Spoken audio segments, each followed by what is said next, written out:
आपने कहा था आप कपड़े से पहचान सकते हैं, पहचानिए मुझे। क्या हुआ, नहीं पहचान पाए? पहचान भी नहीं पाएंगे साहब, क्योंकि मैं बेरोजगार हूँ और बेरोजगार का कोई जाति, धर्म, मजहब कुछ भी नहीं होता है। 10 लाख का सूट पहनकर बड़का बड़का गाड़ी में घूमकर हेलीकॉप्टर से उतरकर खुद को फकीर कहते हैं। अरे शर्म आती है ऐसी फकीरी पर। अरे साहब, फकीरी क्या होती है हम बेरोजगारों से पूछिए, जो अपनी माँ को अपने कमाए हुए पैसे से एक जोड़ी साड़ी दिलाने के लिए सैकड़ों किलोमीटर दूर अपने घर परिवारों से सालों साल रहते हैं।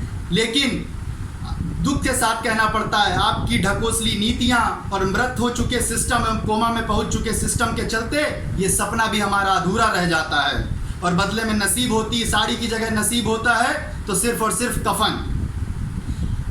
आप अपने वादे भूल गए होंगे, लेकिन जब जब नेता अपने वादे भूलने लगे, हम युवाओं ने उनके याद दिलाए हैं। आपने कहा था 2 करोड़ रोजगार देंगे, कहाँ गए 2 करोड़ रोजगार? यदि आज देश की जीडीपी में 2 अंक की बढ़ोतरी हो जाती तब तो आप देश के नाम संबोधन कर देते। आज देश -24% जीडीपी पर पहुंच गया है, लेकिन सरकार मानो कोमा में चली गई है, सो गई है। क्या हुआ? लगता है भूल गए होंगे शायद आप व्यस्त होंगे मोर को दाना खिलाने में, या फिर किस कुत्ते को पालना है उसको बताने में भूल गए होंगे। आप मन की बात करते हैं, अपने मन की बात छोड़िए साहब, हम युवाओं के मन की बात सुनिए। छद्म राष्ट्रवाद के नाम पर हम युवाओं के भविष्य को अपनी राजनीतिक रोटियां सेकने के लिए इस्तेमाल ना करें, वरना याद रखिएगा साहब, मैं फिर कह रहा हूं, वरना याद रखिएगा, जब जब हम युवाओं ने एकजुटता प्रदर्शित की है, सत्ता की जड़ें उखाड़ फेंकी हैं, इतिहास उठाकर आप पढ़ लीजिएगा, चाहे आज़ादी के पहले की बात हो या आज़ादी के बाद की।